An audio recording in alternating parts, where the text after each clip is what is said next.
Salut les coureurs, salut les triathlètes. Aujourd'hui, je vais vous donner un conseil surprenant. Si vous voulez progresser sur marathon, pourquoi ne pas aller faire des 100 km?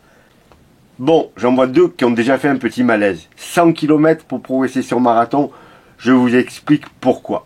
Je vais toujours, pareil, prendre mon exemple personnel. J'ai commencé à faire des marathons et puis un jour, comme tout le monde, j'ai eu envie de faire un peu plus. Et donc, je suis allé voir sur des courses longue distance, plus long, le 100 km. Alors déjà, j'ai découvert un univers incroyable, avec des gens incroyables, très forts, bien entendu, mais surtout une ambiance qu'on retrouve sur absolument aucune course. Si certains d'entre vous ont déjà participé à des courses de 100 km, comme les 100 km de Millau, ils savent de quoi je veux parler. Il y a une solidarité entre coureurs qui n'a rien à voir avec aucune autre course.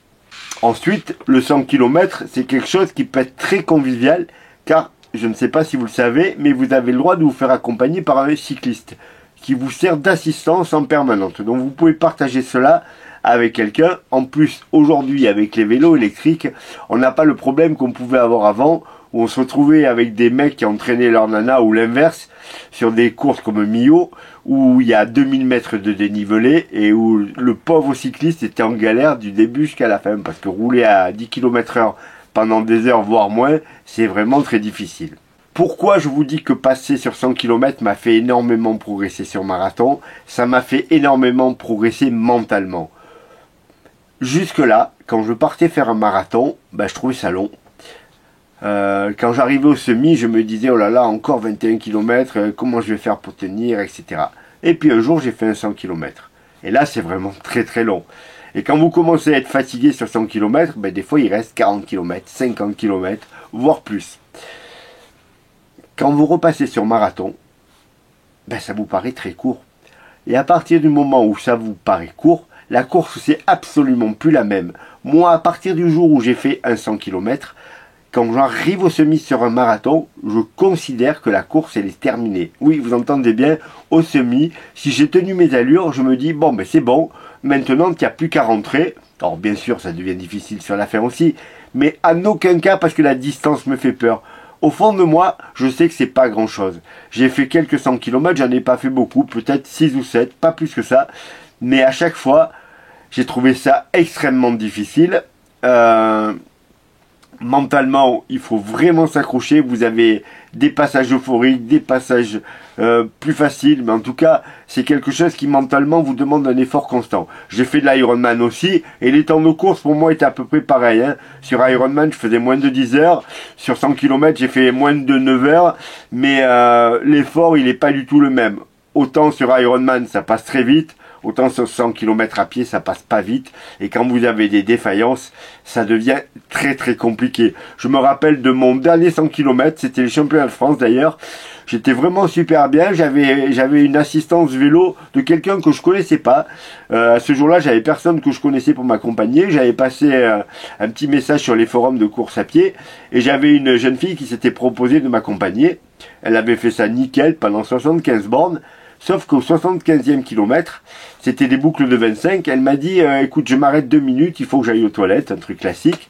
Sauf que je ne l'ai plus jamais revu. En fait, elle m'a jamais retrouvé. Et j'ai fait les 25 derniers kilomètres sans ravito, tout seul, en prenant ce qu'il y avait sur les tables. Mais bien entendu, c'était pas mes produits. Et la fin, elle a été très très compliquée parce que justement, quand ça devient difficile, il reste encore beaucoup de kilomètres. Il y a une chose qui est super importante en plus quand on s'entraîne pour un 100 km, c'est qu'on fait beaucoup de kilomètres à l'entraînement.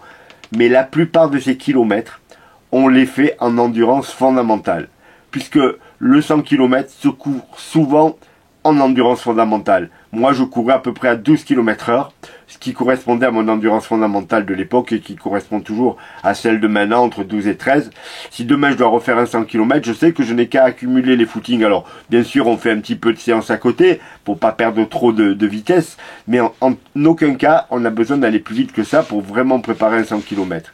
Et ça fait travailler vos tendons, ça fait travailler vos muscles, ça fait travailler votre cerveau au niveau vitesse. Et quand il va falloir faire des prépas marathon où on va vous expliquer qu'il faut courir longtemps et lentement pendant votre prépa, ça vous posera aucun problème parce que les kilomètres vont être beaucoup moins importants. Moi, quand je faisais du 100 km, je faisais régulièrement des sorties de 30 bornes, ça posait pas de problème. Quand je fais du marathon, j'en fais moins que ça. En footing, je fais rarement plus de 17-18 km. Après, je fais des séances plus longues, quand c'est des sorties longues avec de l'allure marathon, mais vraiment pas plus que ça. Alors que quand je fais du 100 km, eh ben, je me forçais à courir 2 heures, 3 heures, des fois à 11 km/h, mais en tout cas, vous devenez une machine à courir.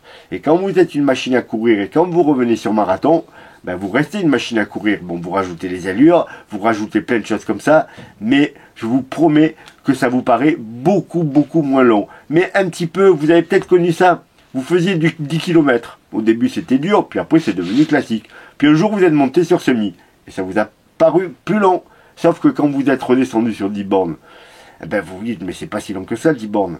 Eh ben c'est un petit peu le même principe. Quand vous faites du marathon, le semi vous fait plus du tout peur.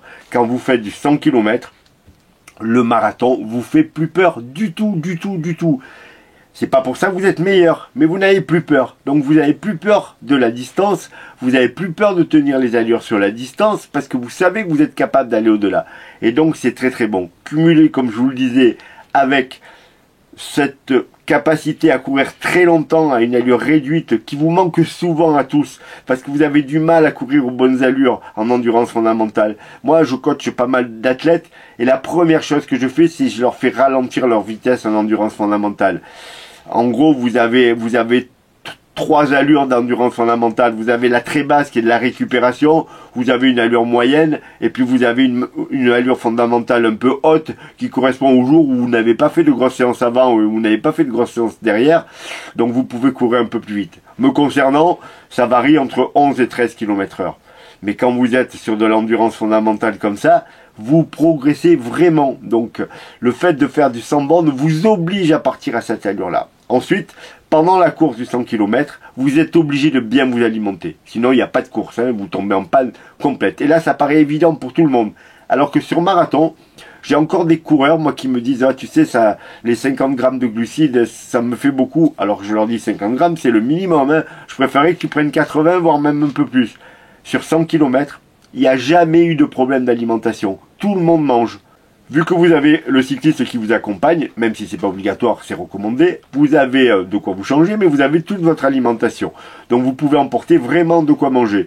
Vous pouvez même prendre un peu plus de solide que sur un marathon, puisque le rythme est moins important, et puis vous pouvez tout à fait marcher pendant que vous vous ravitaillez, il n'y a aucun problème. Mais vous mangez bien sur un 100 km, parce que sinon, vous n'arrivez pas au bout, mais ça vous paraît évident. Sur marathon, je vous dis, il y a plein de gens qui pensent qu'ils peuvent aller au bout et qui vont au bout, mais dans des conditions difficiles. Et ensuite, on parle de mur, après on parle de défaillance sur la fin, on ne sait pas trop pourquoi, mais c'est parce qu'on n'a pas bien mangé. Si vous faites du 100 km, c'est terminé.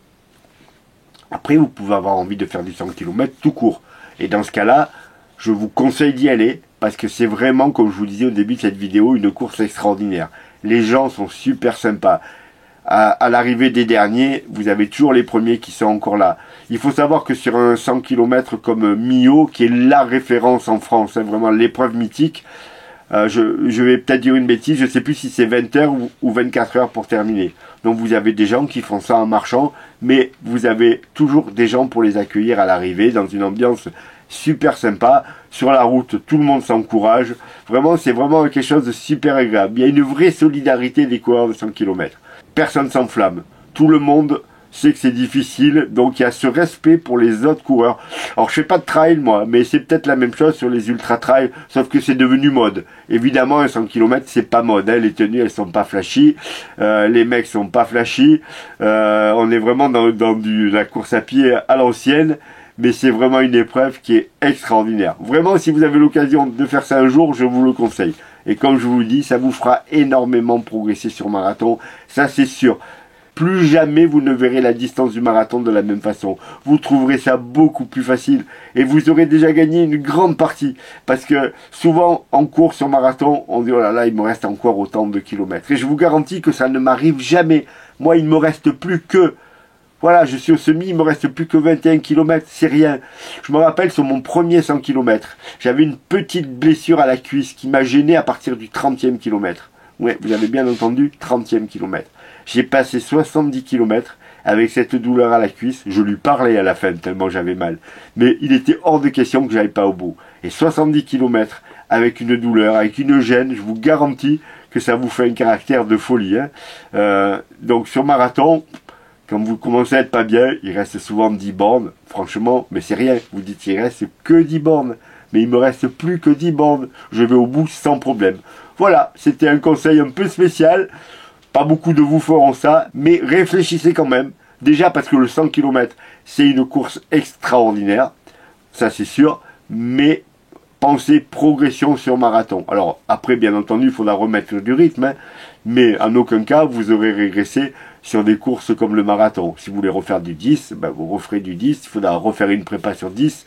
Mais en tout cas, ça ne sera qu'un plus. Voilà les coureurs, voilà les triathlètes. Bon 100 km à tous. N'oubliez pas de vous abonner, de partager ma vidéo et de cliquer sur le petit pouce en l'air pour que je sois plus visible sur Internet. Merci à tous et à très bientôt pour la prochaine.